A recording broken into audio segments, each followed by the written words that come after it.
Getting Cash App in Europe is pretty easy thing to do. Today I'm going to teach you how you guys can use Cash App in Europe. So for that you have to install the Cash App application by using a VPN. So for that I'm using this TunnelBear VPN. You just have to open up this VPN.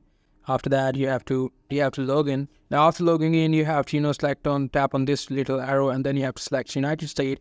After that you can easily install the Cash App application in your mobile. So for that you have to go to your browser and you have to search for. So if I search for that, as you guys can see, I will be able to see these options. You just have to you can easily install that from the Play Store or App Store. After installing the Cash App application, you have to open up your Cash App application.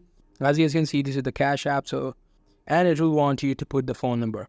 Now here the real part is right here. You just need to have an American friend that have a spare SIM. You just need to tell them that give your email, give your phone number. If you try to put your email, it will ask you for the phone number. So you definitely need a phone number. You just need to tell your American friend that give you your phone number. After putting the phone number, you will easily be able to create an account for the Cash App and use in Europe.